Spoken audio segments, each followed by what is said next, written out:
Assalamualaikum warahmatullahi wabarakatuh. Halo, saya Linda Putri Nadia. Pada kesempatan kali ini, perkenankan saya untuk mempresentasikan salah satu artikel yang berjudul Authentication as Institutional Maintenance Work. Artikel ini ditulis oleh Colbro dan rekan-rekannya yang terpublish pada tahun 2018. Baru-baru ini, para scholars menyatakan bahwa artifacts merupakan suatu resource yang potensial untuk institutional maintenance works, di mana artefaks ini merupakan suatu faktor yang bersifat non-fisik yang mana dihasilkan oleh aktivitas manusia. Artefaks dianggap penting karena hal ini dapat mempengaruhi keberhasilan suatu institusi karena memiliki kualitas irreplaceability, di mana kualitas irreplaceability ini merupakan suatu persepsi yang dimiliki oleh suatu kelompok dalam institusi tersebut, yang mana suatu artefak nanti akan ditransformasikan menjadi suatu nilai yang sangat penting dan tidak akan berubah meskipun nanti dalam kondisi pembaharuan atau pemindahan. Nah, isu utama dalam permasalahan di artikel ini adalah meskipun irreplaceability artefaks ini dianggap penting, namun pada kenyataannya banyak institusi yang belum mampu mengoptimalkan dalam memanfaatkan irreplaceable artifacts. Sehingga muncullah suatu permasalahan utama. Apakah irreplaceable artifacts dimunculkan melalui kondisi masa kini atau melalui kondisi masa lampau? Hal inilah yang masih menjadi tarik ulur dalam permasalahan ini. Tarik ulur inilah yang akan memunculkan suatu authentications, di mana authentication di sini merupakan suatu irreplaceable artifacts yang muncul melalui proses secara alami atau asli. Ketika suatu organisasi bisa menghasilkan suatu irreplaceable artifacts secara autentik, maka institusi tersebut telah mampu mengoptimalkan irreplaceable artifak tersebut secara optimal. Oleh karena itu, penelitian ini dilakukan dengan menggunakan objek Institutional of Architectural Heritage, di mana penelitian ini mengkaitkan antara heritage dan juga artifacts. Menurut penulis, hal ini sangat penting karena suatu heritage institutions harus mampu menimbulkan atau memunculkan suasana di masa lampau yang direpresentasikan pada saat sekarang tanpa mengurangi esensinya. Kembali pada permasalahan utama tadi, apakah suatu irreplaceable artifacts itu authentic atau tidak? Tentunya perlu memunculkan suatu pertanyaan, apakah institutional heritage sudah melakukan atau membangun irreplaceable artifacts secara autentik? Sehingga fokus dari penelitian ini adalah bagaimana proses authentications dalam konteks irreplaceable artifacts, yang mana muncullah suatu pertanyaan penelitian, how do actors perceive the authenticity of irreplaceable artifacts that are essential for institutional maintenance? Nah, teori yang diangkat dalam artikel ini adalah institutional maintenance works, yang mana hal ini mengacu pada suatu tindakan proaktif dari setiap individu yang ada dalam organisasi itu untuk menjaga keberlangsungan keberadaan suatu institusi yang sudah mapan. Institutional maintenance works di sini merupakan suatu counterpoint dari institutional theory, yang mana tingkat analisisnya adalah actors individu itu sendiri, di mana mereka bertanggung jawab untuk creating, untuk menjaga, dan juga untuk disrupting institusi itu sendiri. Nah, tiba saatnya kita akan membahas mengenai metodologi, yang mana hal yang pertama bisa dijelaskan di sini adalah mengenai case selections. Penulis di sini memilih kasus yang berada pada Denmark dan juga pada Prancis, yang mana alasannya adalah kedua negara tersebut memiliki kemiripan dalam praktik architectural heritage, yang mana sama-sama mengacu pada the conventionals for the protections of the architectural heritage of the Europe. Nah, untuk memperdalam analisis dalam penelitian ini dan juga untuk mendapat theoretical robust, penelitian ini menggunakan 6 heritage, yang mana 3 dari Denmark dan juga 3 dari Prancis. Teman-teman bisa melihat heritage yang ada di sini.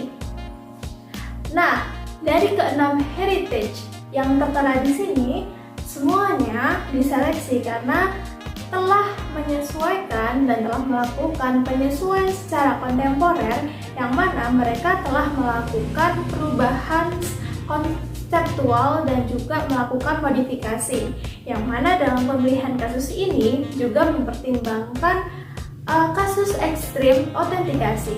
Penelitian ini menggunakan banyak sekali sumber data seperti historical buildings, ada UNESCO, ada ICOMOS, ada professionals associations, dan juga banyak sekali sumber data yang tertera di sini yang telah disebutkan oleh peneliti dalam artikel ini. Selain itu, penelitian ini juga menggunakan beberapa sumber data nasional seperti the Danish Building Regulations dan juga the French Heritage Codes. Nah, berbicara mengenai teknik pengambilan data, si penulis di sini menggunakan 3 cara. Yang pertama adalah dengan menggunakan interview, di mana teknik ini dengan menggunakan semi-structured interview. Sehingga hal ini ditemukan 24 proses interview melalui orang yang terkait dengan heritage di sini. Lalu, yang kedua adalah dengan menggunakan data-data arsip seperti archival materials. Pada tahap ketiga adalah dengan menggunakan teknik observasi, yang mana teknik ini dilakukan dengan menggunakan 9 langkah, di mana observasi ini dilakukan untuk mendapatkan data dari non-partisipan yang tidak terkait dengan objek penelitian ini.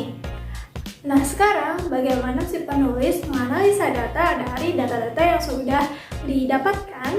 Jadi, tujuan dari analisis data di sini adalah untuk mengidentifikasikan bagaimana arsitek dan spesialis lain yang terlibat dalam penyesuaian kontemporer berusaha untuk mempertahankan kualitas, histori, dan juga artistik yang memberikan keaslian pada bangunan heritage di sini.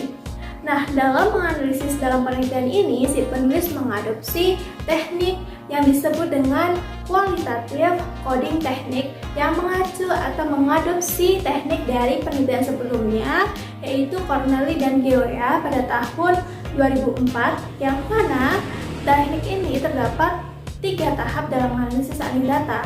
Yang pertama adalah open coding, di mana di sini menganalisa semua data yang masuk dalam first order code. Yang kedua adalah axial coding, yang mana dalam tahap ini merupakan analisa yang masuk dalam data second order codes. Yang ketiga adalah theoretical coding. Nah, dari ketiga tahap analisis data yang telah saya sebutkan sebelumnya, sekarang saya akan menjelaskan lebih detail bagaimana si penulis menganalisis data. Yang pertama adalah mengenai open code.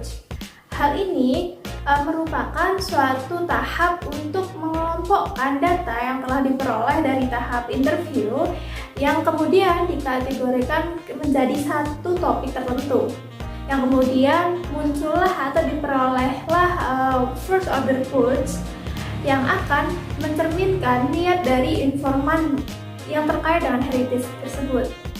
Dan selanjutnya adalah mengenai second order codes, diperoleh melalui pengkodian secara aksial. Hal itu merupakan suatu analisis data, merupakan suatu pengumpulan data yang dilakukan untuk mencari persamaan dan juga perbedaan dari ke-6 kasus sebelumnya untuk memperkuat koherensi konseptual analisis.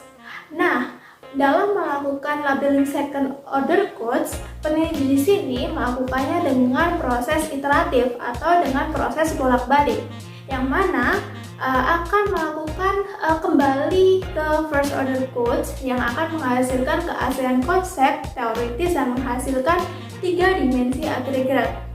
Teknik analisa data yang terakhir dalam penelitian di sini adalah dengan menggunakan theoretical codes, yang mana penulis di sini memberikan 3 kode dalam tahap ini. Yang pertama adalah material consolidations, yang mana suatu usaha untuk mempertahankan suatu kualitas bahan dalam bangunan tersebut, atau bisa dengan menggunakan bahan yang ada di dalam lingkungan bangunan tersebut. Yang kedua adalah dengan menggunakan craft mobilizations. Hal ini merupakan suatu usaha untuk menjaga keaslian dengan menggunakan spesialis untuk menguasai teknik yang bisa digunakan pada saat konsolidasi untuk menciptakan bangunan asli, seperti dalam perubahan kusen dan sebagainya.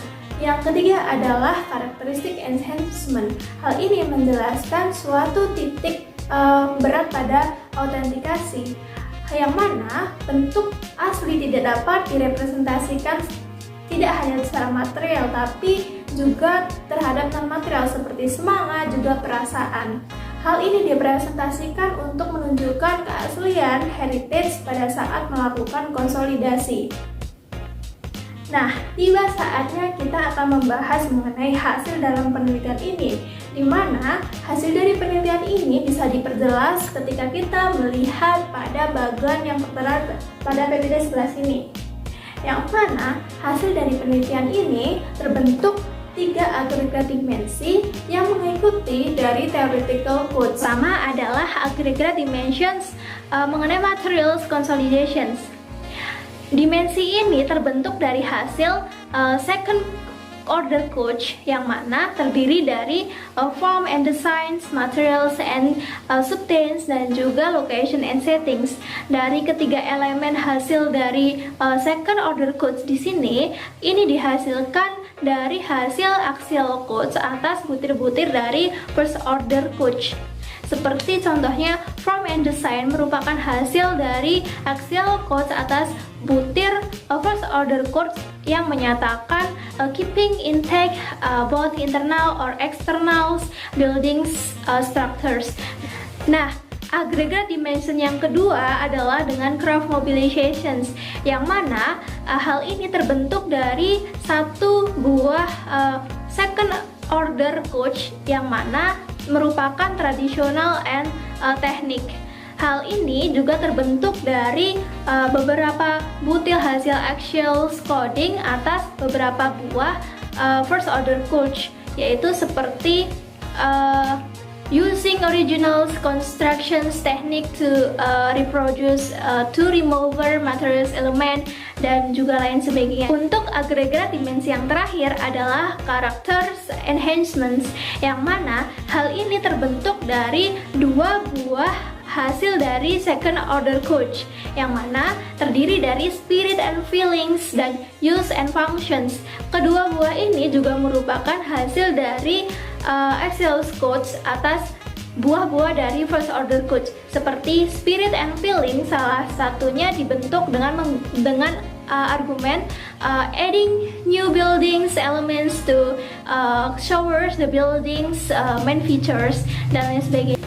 Nah, tiba saatnya saya akan mengkritisi artikel ini, baik pada sisi positif dan juga pada sisi negatif. Di mana pada sisi positif, pertama saya akan mengkritisi pada bagian sumber data. Si penulis ini sudah menggunakan berbagai sumber data, baik itu internasional maupun secara nasional, baik itu data secara primer maupun data secara sekunder, sehingga penulis di sini sudah menunjukkan adanya triangulasi sumber data. Nah, yang kedua dalam teknik pengambilan data, si penulis di sini sudah melakukan teknik pengumpulan data dengan menggunakan 3 cara. Yang pertama dengan interview, yang kedua dengan data arsip, yang ketiga dengan observasi. Dari ketiga cara di sini sudah menunjukkan bahwa si penulis di sini sudah mengangkat atau sudah mempertimbangkan triangulasi data. Namun dalam sisi negatif, saya akan mengkritisi bagaimana si penulis di sini dalam menyeleksi kasus. Si penulis ini memilih kasus yang ada di Denmark dan juga kasus yang ada di Prancis, tanpa menjelaskan kenapa harus Denmark dan kenapa harus Prancis. Yang kedua, dalam pemilihan Denmark dan juga Prancis, di sini penulis menyatakan bahwa hasil ini bisa digeneralisasikan.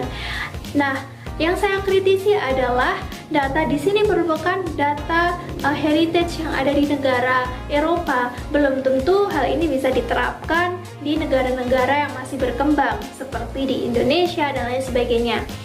Nah, data di sini juga si penulis sudah mengungkapkan bahwa terdapat beribu-ribu heritage yang ada di Denmark dan juga beribu-ribu yang ada di Prancis. Tetapi si penulis hanya menggunakan 3 dari Denmark dan juga 3 dari Prancis. Hal ini saya bilang bahwa dalam pemilihan heritage ini termasuk sedikit jika dibandingkan dengan beribu-ribu heritage yang ada di Denmark juga Prancis. Hal ini terlalu mudah untuk digeneralisasikan, belum tentu juga ini tepat generalisasinya. Nah, hal selanjutnya yang bisa saya kritisi adalah mengenai teknik analisa data.